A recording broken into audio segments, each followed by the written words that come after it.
Ladies and gentlemen, witness the hilarity and wonder of the one and only Bilawal Bhutto Zardari, the funniest clown in the circus.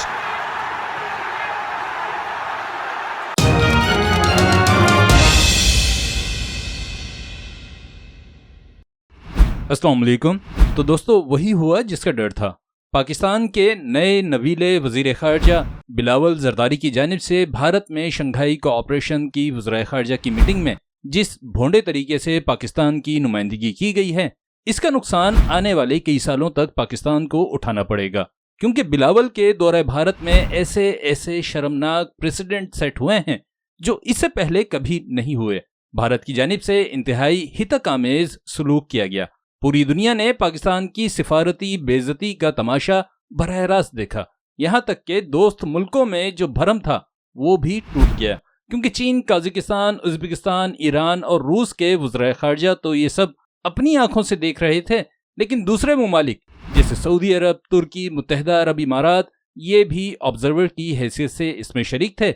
और इन तमाम ममालिक ने पाकिस्तान के साथ भारतीय सर्द महरी और पाकिस्तान को दी जाने वाली चुटकी भर इज्जत का बराह रास्त मुशाहिदा किया है। बिलावल ज़रदारी की जानिब से इस मीटिंग में पाकिस्तान की शिरकत का मंजन ये कहकर बेचा गया कि SCO के मेंबर मुल्क के वज़ीर ख़ारजा की हैसियत से ये बताने आया हूँ कि पाकिस्तान मल्टीलैटरलिज्म पर यकीन रखता है। इस वीडियो में बिलावल ज़रदारी के दौरे भारत के हवाले से कुछ अहम पॉइंट्स डिस्कस करना बेहद ज़रूरी हैं, ताकि आपको मालूम हो कि बिलावल का ये दौरा पाकिस्तान के लिए डिप्लोमेटिकली एक डिजास्टर से कम साबित नहीं हुआ। और मेरी नज़र में ये वो थप्पड़ है जिससे बआसानी बचा जा सकता था।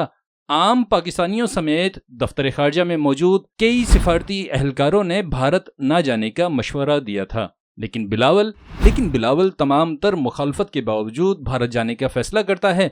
मेरी नज़र में भारत का दौरा करने का मकसद बिलावल का अपने आप को एक कदावर स्टेटमैन के तौर पर प्रोजेक्ट करना था, जिसमें बिलावल को बुरी तरह नाकामी का सामना करना पड़ा है। इस दौरे में इसके साथ जो सलूक किया गया है वो इसे तो फील नहीं होगा, महसूस नहीं होगा, क्योंकि आप इतने बेगैरत हो। मुझे पता है कि बिलावल निकम्मा है, आपको भी पता है कि बिलावल निकम्मा है, और मुझे ये भी पता है कि आप जो भी वीडियो देख रहे हैं वो इंतहाई काबिल लोग हैं। तो अपनी काबिलियत का सबूत दें, वीडियो को लाइक करें। एम कर रहे हैं हम 1000 लाइक्स के लिए इस वीडियो पर, ठीक है। बिलावल की जानिब से गांधी के फलसफे पर गांधी से भी ज्यादा अमल किया गया और गांधी गिरी छोड़ के कुछ और शुरू कर दिया गया। गांधी ने तो सिर्फ ये कहा था कि कोई एक गाल पर थप्पड़ मारे तो दूसरा भी आगे कर दो। हमारे वालों ने तो गालों के साथ साथ न जाने क्या क्या पेश कर दिया कि हुजूर तोहफा कबूल करें। बिलावल की भारत यात्रा का आगाज ही जिस तरह हुआ था, उसी से अंदाजा हो गया था कि कुत्तों के मुल्क में कुत्तों वाली होने वाली है। बिलावल को रिसीव JP सिंह ने किया, जो पाकिस्तान में डिप्टी हाई कमिश्नर रह चुका है। इस मामूली अहलकार ने भी हाथ नहीं मिलाया। फिर जयशंकर ने जब रिसीव किया तो उसने भी इंतहाई सर्द महरी दिखाई। आपके सामने ये तस्वीर मौजूद है जिसमें जयशंकर बाकी दूसरे ममालिक के वज़ीर ख़ारजा का जिस तरह इस्तकबाल कर रहा है, उनके साथ फोटो खिंचवा रहा है, और बिलावल के साथ जो किया है वो भी आपको नजर आ रहा होगा। मुझे तो लग रहा है कि जयशंकर ने बिलावल को देखते ही दिल में कहा होगा कि जो मैं आपके साथ करूंगा तू भूलेंगे नहीं, तेरे नस्लें नहीं भूलेंगे। भारत की जानिब से घर बुलाकर बेइज्जत करने का रवैया सिर्फ सरकारी तौर पर ही नहीं अपनाया गया, बल्कि वहां के मीडिया ने भी यही रवैया अपनाए रखा। बिलावल ने न जाने क्या सोचकर प्रेस कॉन्फ्रेंस बुलाई थी, पता नहीं खुद को इमरान खान कब से समझना शुरू हो गया है। ये प्रेस कॉन्फ्रेंस बुलाकर रही सही इज्जत का भी जनाजा निकलवा दिया, क्योंकि भारतीय मीडिया ने दो काम किए। एक तो बिलावल की प्रेस कॉन्फ्रेंस का मुकम्मल बाइकआउट किया, और बिलावल की टेबल पर एक अकेला PTV का माइक ही रखा नजर आया। इस नाकामी पर बिलावल की झंझलाहट बखूबी देखी जा सकती है कि बिलावल टेबल पर रखे फूलों के साथ खेलता नजर आता है। और दूसरा काम ये किया भारतीय मीडिया ने कि बिलावल के खिलाफ इंतहाई घटिया रिपोर्टिंग करते रहे, बल्कि एक न्यूज़ चैनल ने तो बिलावल को खुसरा तक कह दिया। दूसरे चैनल के एंकर ने बिलावल के मुंह पर कह दिया कि आपका दौरा तो नाकाम साबित हुआ, आप क्या आम लेने आए थे। ये सब मैं आपसे अलग वीडियो में शेयर करूंगा। अब जरा भारतीय वज़ीर ख़ारजा जयशंकर के हवाले से भी कुछ अहम बातें बता दूं। जयशंकर की बातें सुनकर यकीनन हर पाकिस्तानी का खून खोल उठा होगा और اس پر کل شام میں ایک تفصیلی ویڈیو بھی کروں گا، لیکن اگر آپ جے شنکر کی کہی ہوئی باتوں پر غور کریں تو بیسکلی جے شنکر نے آپ کو سبق پڑھایا ہے، آپ کو شرم دلانے کی کوشش کی ہے۔ اب اگر ہمارے حکمرانوں میں رتی برابر بھی شرم ہوگی تو وہ اس پر غور ضرور کریں گے اور آئندہ کے لیے اپنا چال چلن درست کریں گے۔ جے شنکر کی باقی باتوں کا جواب تو بعد میں دوں گا، ایک بات جو اس نے کی ہے بس وہ دیکھ لیں۔ Victims of terrorism do not sit together with perpetrators of terrorism to discuss terrorism. Victims of terrorism defend themselves, counter acts of terrorism, they call it out, they delegitimize it, and that is exactly what is happening. So to come here and preach these hypocritical words as though we are on the same boat, I mean, they are committing acts of terrorism. And, I don't want to jump the gun on what happened today, but I think we're all feeling equally outraged. یعنی جے شنکر کہہ رہے ہیں کہ دہشت گردی سے متاثرہ ملک یا لوگ دہشت گردی کروانے والوں کے ساتھ نہیں بیٹھتے۔ دہشت گردی سے متاثرہ لوگ اور ملک اس سے اپنا دفاع کرتے ہیں، دہشت گردی کا جواب دیتے ہیں اور دنیا بھر کو بتاتے ہیں، اور اس وقت بالکل یہی ہو رہا ہے، یعنی بھارت اس وقت یہی کر رہا ہے۔ اب ذرا اس اسٹیٹمنٹ کو تھوڑا سا تفصیل سے دیکھ لیں کہ 9 اپریل 2022 تک پاکستان کا اصولی موقف تھا کہ جب تک بھارت کشمیر کا اسٹیٹس بحال نہیں کرتا، بھارت سے کسی قسم کے مذاکرات نہیں ہوں گے۔ پاکستان کے اس موقف کا یہ فائدہ ہوا تھا کہ دنیا بھر میں بھارت پر انگلیاں اٹھ رہی تھیں، بھارت کو ہی فساد کی جڑ سمجھا اور مانا جاتا تھا۔ لیکن 9 اپریل 2022 کے بعد سے ہم دیکھتے ہیں کہ ہمارے موجودہ حکمران بھارت سے دوستی کے لیے مرے جا رہے ہیں۔ شہباز شریف کی طرف سے کہا جاتا ہے کہ بھارت سے جنگ کر کے ہم سبق سیکھ چکے ہیں، یعنی یہ بغیرت حکمران بھارت کے بالکل تھلے لگ چکے ہیں۔ جے شنکر کے اس بیان سے ہوا کیا ہے؟ ہوا یہ ہے کہ جو پوزیشن پاکستان کی ہونی چاہیے تھی وہ بھارت نے اپنا لی ہے۔ پاکستان میں بھارتی دہشت گردی کے ناقابل تردید ثبوت موجود ہیں، یہاں تک کہ ان کا زندہ سلامت جاسوس کلبھشن یادیو بھی موجود ہے۔ ٹی ٹی پی کے ہزاروں لوگ، ان کے بیانات موجود ہیں۔ بلوچ دہشت گرد اسلم اچھو کا بھارتی اسپتالوں میں علاج ہوتا رہا، اس کی ویڈیو ریکارڈنگ اور تصاویر سب موجود ہیں۔ بھارت کی معاشی دہشت گردی کے بھی ثبوت موجود ہیں۔ خود جے شنکر کا بیان موجود ہے کہ بھارت نے یقینی بنایا کہ پاکستان FATF کی گرے لسٹ میں رہے۔ یہ سب کچھ موجود ہے، لیکن اس کے باوجود آج بھیڑیا بھیڑ کی کھال میں چھپ کر بیٹھا نظر آیا۔ کس کی وجہ سے؟ ہمارے کلاؤن وزیر خارجہ کی وجہ سے۔ ویسے بھی کہا جاتا ہے کہ اگر آپ کو سرکس پسند ہے تو کسی کلاؤن کو منتخب کر لیں، سرکس خود ہی بن جائے گا اور پورا ملک بن جائے گا۔ ہمارا المیہ یہ ہے کہ یہ کلاؤن ہم پر مسلط کیا گیا ہے، اور جنہوں نے مسلط کیا ہے وہ بھی کسی جوکر سے کم نہیں ہے۔ اب ذرا کشمیر کے حوالے سے دیکھ لیں کہ وزیر اعظم عمران خان پر کشمیر کے سودے کا الزام لگانے والا اور 2014 میں یہ دعویٰ کرنے والا کہ بھارت سے کشمیر کا ایک ایک انچ واپس لوں گا۔ پیپلز پارٹی کے مکھیا بلاول بھٹو زرداری نے کشمیر کی انچ انچ زمین کو بھارت سے واپس چھیننے کی بات کہی ہے۔ SCO میں کی جانے والی تقریر میں کشمیر کا نام تک نہیں لے سکا۔ آپ کے سامنے یہ پوری تقریر موجود ہے، اس میں کشمیر کا کے تک نہیں ہے۔ انڈائریکٹلی ذکر ضرور کیا ہے، اس پر جے شنکر کی جانب سے جو جواب دیا گیا ہے وہ بالکل درست اور مناسب ہے۔ جے شنکر نے کہا کہ آرٹیکل 370 ماضی کی بات ہو چکی ہے، اٹھ جائیں صبح ہو چکی ہے۔ تو یہ درست اس لیے ہے کہ پاکستان کا جو اصولی موقف تھا، جب آپ اس سے پیچھے ہٹیں گے تو پھر یہی ہوگا کہ دنیا بھگو بھگو کر آپ کو جوتے مارے گی۔ اور ساتھ میں جے شنکر نے یہ بھی کہا کہ اب تو بس ایک ہی مسئلہ باقی ہے، اسی پر بات ہوگی کہ پاکستان کب اپنے قبضے والے کشمیر کو بھارت کے حوالے کر رہا ہے۔ I will also say ان کا کوئی سری نگر سے بھی لینا دینا نہیں۔ There is only one issue to discuss on Kashmir, which is when does Pakistan vacate its illegal occupation of Pakistan occupied Kashmir. That is the only issue up for discussion. یہ سب کہنے کا موقع ہمارے گدھے منصوبہ سازوں نے دیا ہے۔ اس پورے دورے کے دوران بلاول مجھے ذاتی طور پر کافی پزلڈ اور کلولیس نظر آیا، اعتماد کا فقدان بھی نظر آیا۔ یہی وجہ ہے کہ تقریر کے دوران پاکستان کے دوست ملک چین کے خلاف بھی بیان جاری کر دیا، لیکن 5 سیکنڈ بعد تصحیح کی۔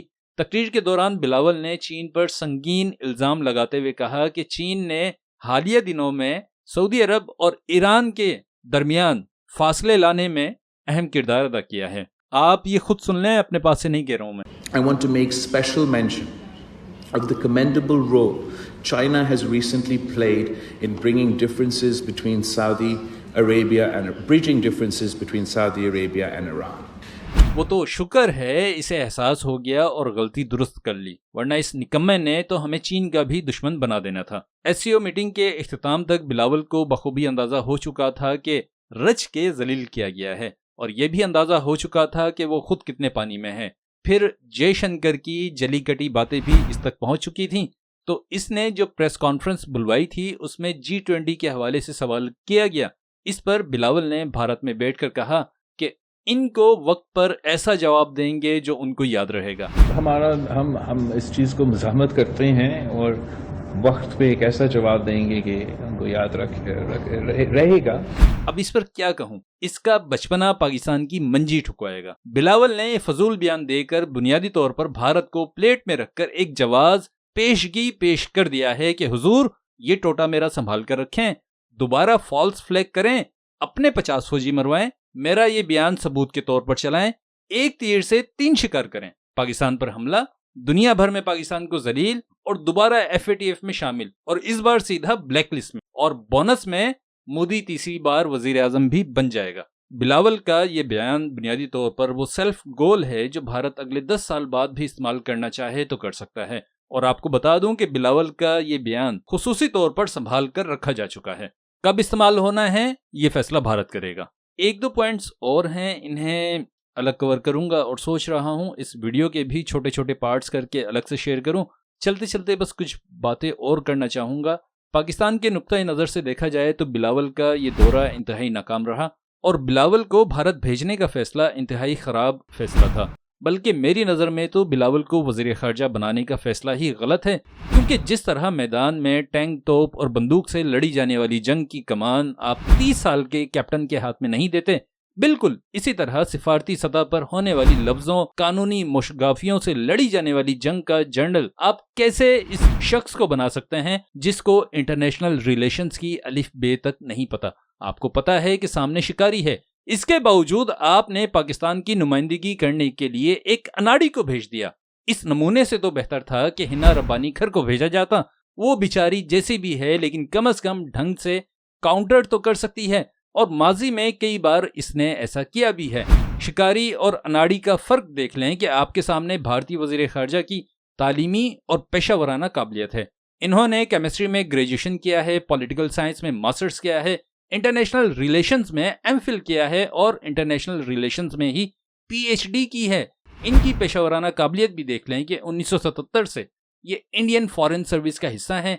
पेशावराना जिंदगी का आगाज ही रूस जैसे मुल्क में बतौर 3rd सेक्रेटरी के किया। गुज़िश्ता 50 सालों से भारतीय वजारत खारजा में सर्व कर रहे हैं। इस दौरान दुनिया में कई बड़े हादसा पेश आए, इन सब को ना सिर्फ देखा है बल्कि कई अहम मौके पर उनमें इन्वॉल्व भी रहे। जैसे अमेरिका और रूस के दरमियान कोल्ड वॉर जब अरूज पर थी तो ये रूस में थे, और जब सोवियत यूनियन का जवाल हो रहा था तो ये अमेरिका में अपनी खिदमत अंजाम दे रहे थे। बताने का मकसद ये है कि कई उतार चढ़ाव देखे हैं, घाट घाट का पानी पीकर घातक शिकारी हो गए हैं। यहाँ ये बात भी नोट करने की है कि अमेरिका भारत न्यूक्लियर डील इन्हीं की जेर निगरानी में पाए तकमील तक पहुंची।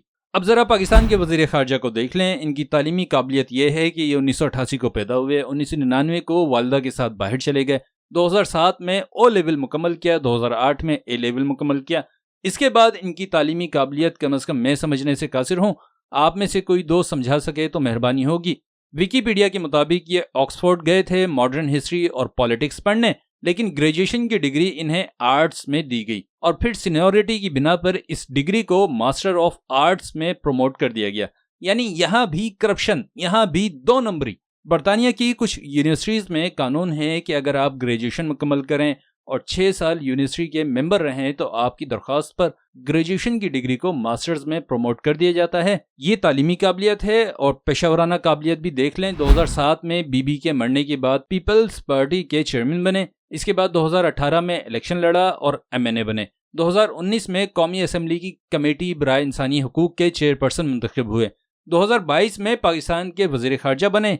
एक ज़रूरी बात बता दूं कि PP वालों ने पोर्टफोलियो भरने की बड़ी कोशिश की है, लेकिन जब बिलावल साहब ने आज तक अमली ज़िंदगी में कुछ उखाड़ा ही नहीं तो पोर्टफोलियो कैसे भरेंगे। PP والوں نے یہ بھی قابلیت میں لکھ دیا ہے کہ 2022 میں چینی ہم منصب سے گفتگو کی، 2023 میں روس کا دورہ کیا جب پاکستان شدید معاشی بحران سے گزر رہا تھا۔ تو بنیادی طور پر جس طرح ہتھیاروں کی جنگ کی کمان آپ اناڑی ناتجربے کار کو نہیں دیتے، اسی طرح وزارت خارجہ جیسی اہم ذمہ داری آپ کسی ایسے شخص کو کیسے دے سکتے ہیں جس کی تعلیمی قابلیت ہی مطلوبہ معیار کی نہیں ہے، نہ اس کا کوئی سفارتکاری سے کوئی بیک گراؤنڈ رہا ہے۔ جب نکمے اور نااہل لوگوں کو اہم عہدوں پر بٹھایا جاتا ہے تو پھر یہی کچھ ہوتا ہے جو پاکستان کے ساتھ ہو رہا ہے۔ تو اب تک کے لیے اتنی تھا، ویڈیو کو لائک اور شیئر کریں، چینل سبسکرائب کریں اور بیل آئیکن ضرور پریس کیجیے گا۔ مجھے اپنی دعاؤں میں یاد رکھیں، اپنا بہت خیال رکھیں، اللہ حافظ۔